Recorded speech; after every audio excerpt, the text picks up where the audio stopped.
Hello, my name is Chris Levels, and I look forward to sharing information with you based on David Capellian's book, The Marketing of Evil. The book's theme is how radicals, elitists, and pseudo-experts sell us corruption disguised as freedom. Stress management is the name of this class, so I'm going to present stressors intentionally brought about in our life, along with some solutions as to how to deal with the resultant stress. The last thing we want is to live in a state of distress. So sit back, take a deep breath, relax, while I present stress and disorder. Terrorism, chaos, fear of the future. In the age of Obama, America is undergoing a fundamental transformation. That much everyone knows. But what few seem to realize about this transformation is that the sheer stress of living in today's America is driving tens of millions to the point of illness, depression, and self-destruction. Consider the following trends. Suicide has surpassed car crashes as the leading cause of injury death for Americans. Even more disturbing, in the world's greatest military, more U.S. soldiers died last year by suicide than in combat. Fully one-third of the nation's employees suffer chronic debilitating stress, and more than half of all millennials, 18 to 33-year-olds, experience a level of stress that keeps them awake at night, including large numbers diagnosed with depression or anxiety disorder. Shocking new research from the Federal Centers for Disease Control and Prevention shows that 1 in 5 of all high school-age children in the United States have been diagnosed with ADHD, and likewise, a large new study of New York City residents shows, sadly, that 1 in 5 preteens, children aged 6 to 12, have been medically diagnosed with either ADHD, anxiety, depression, or bipolar disorder. New research concludes that stress renders people susceptible to serious illnesses, and the growing number of studies now confirm that chronic stress plays a major role in the progression of cancer, the nation's second largest killer.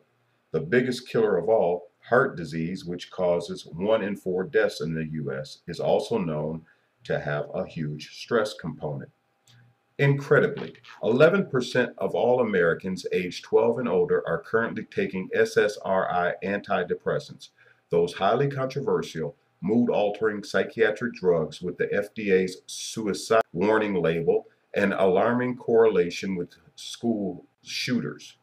Women are especially prone to depression, with a stunning 23% of all American women in their 40s and 50s, almost 1 in 4, now taking antidepressants, according to a major study by the CDC. Add to that the tens of millions of users of all other psychiatric drugs, including, just to pick one, the 6.4 million American children between 4 and 17 diagnosed with ADHD and prescribed Ritalin or similar psychostimulants. Throw in the 28% of American adults with a drinking problem.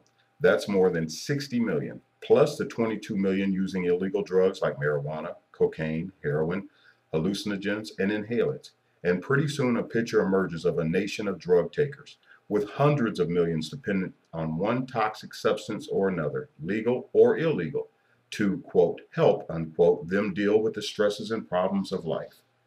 By the way, things are no better over the pond, and maybe worse.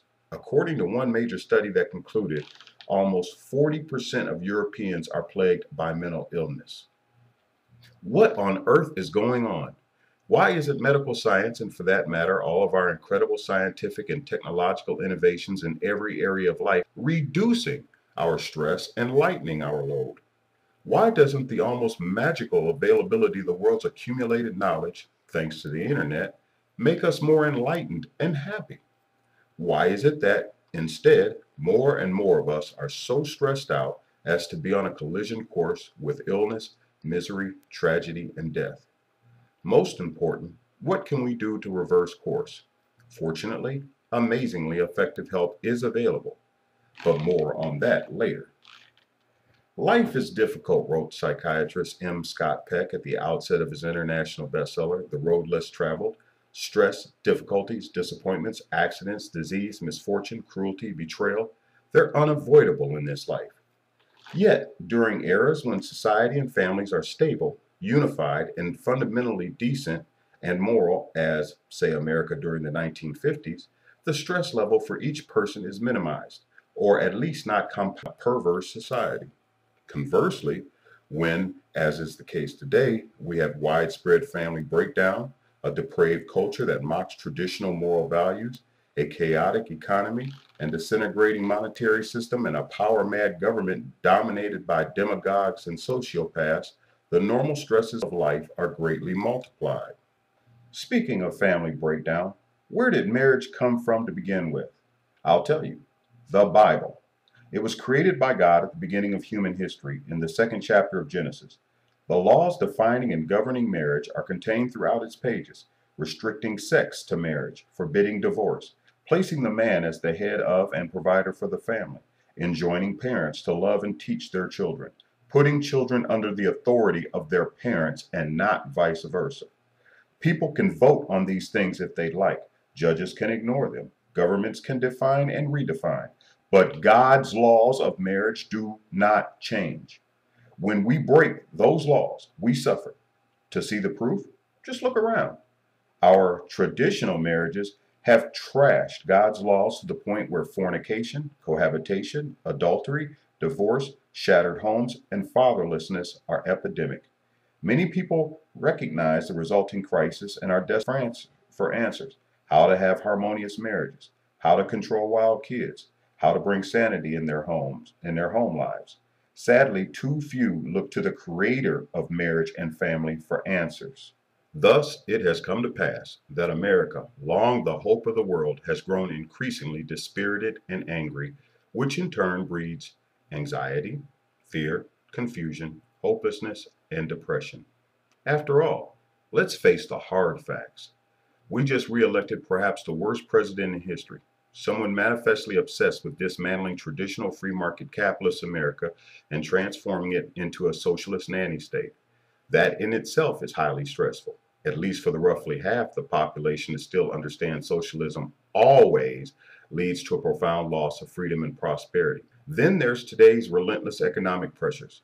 High unemployment. The actual rate is at least double that of the official government rate. Foreclosures and bankruptcies.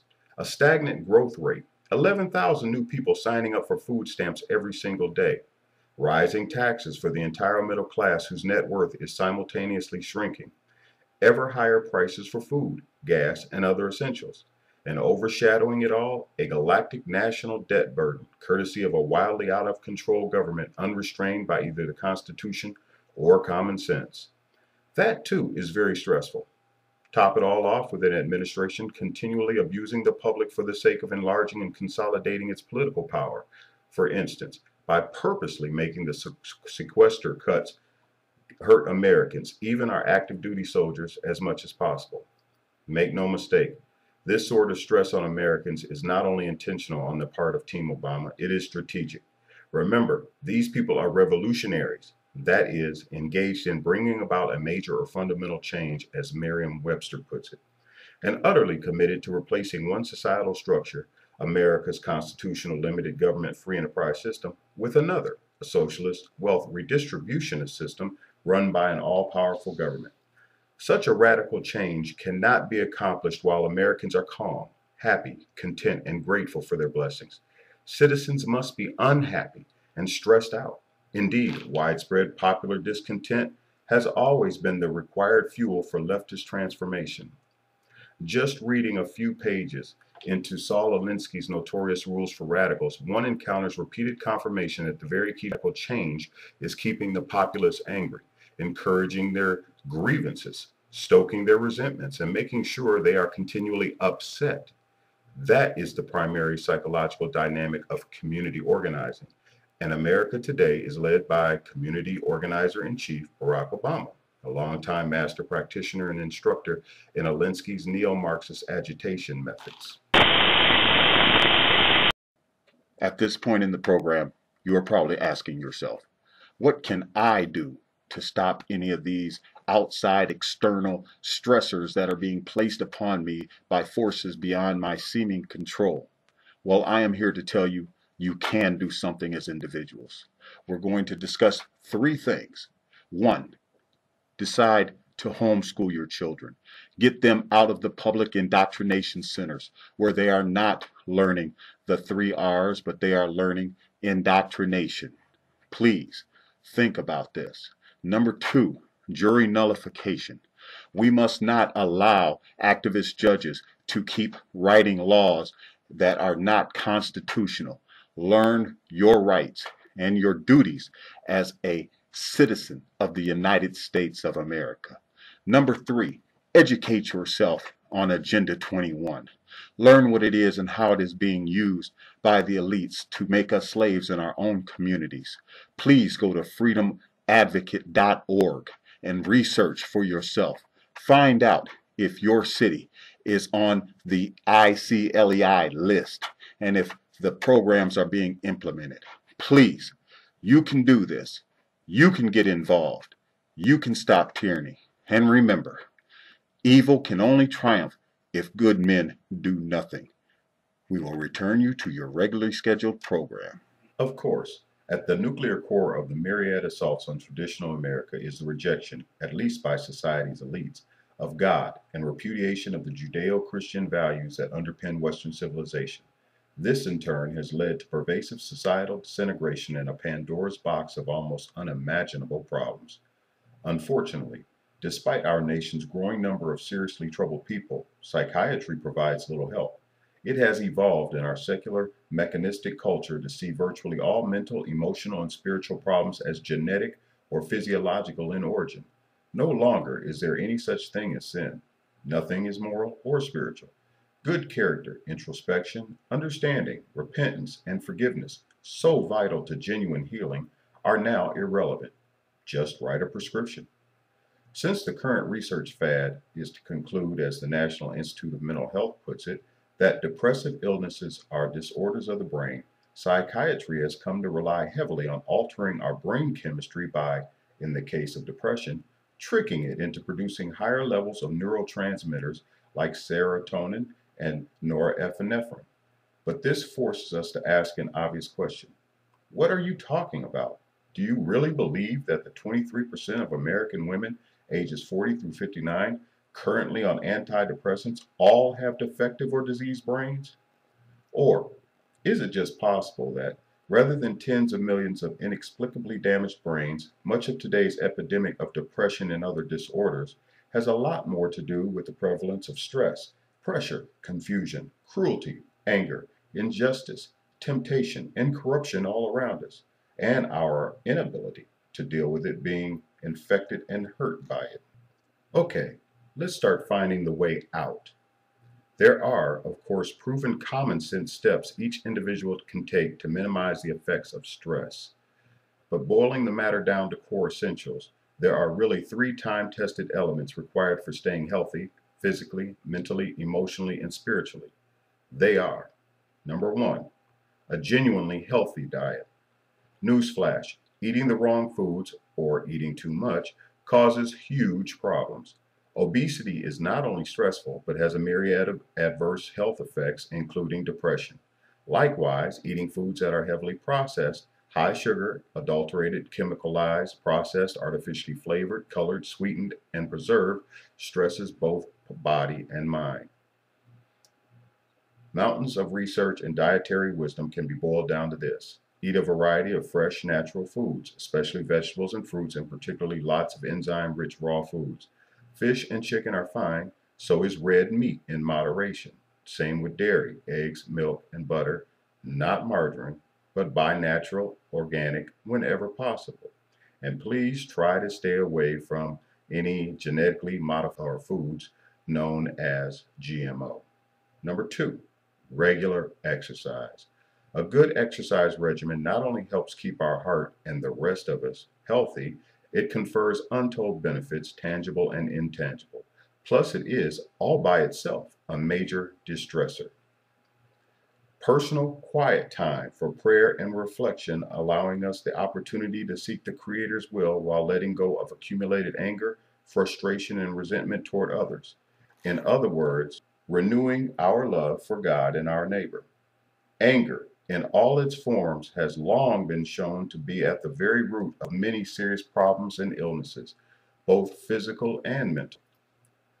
Pause button. One all-important point needs to be made here. It is not the stress itself that harms us, but rather the way we overreact emotionally to it. And primarily, that reaction is one of resentment, either overt or subtle. Grasping this often overlooked fact leads directly to the bottom line principle for successfully coping with stress, whether it's related to money, work, health, relationships, or trauma. Learn to calmly endure the stress, or as the Bible expresses it, trials and tribulations, with genuine patience and faith instead of frustration. And an amazing thing happens. The stress, rather than making us sick and debilitated, actually serves to make us stronger, more at peace, and more whole. Thank you for taking the time to view my work. May God bless you as you strive to apply the principles that were discussed here, and may they lead you to a path of peace, prosperity, joy, and happiness. I wish you all the best, and I hope you check out David Capellian's books. Please, we need all the information that is available to us in this world to deal with the stressors that are being placed upon us. God bless you. Bye-bye.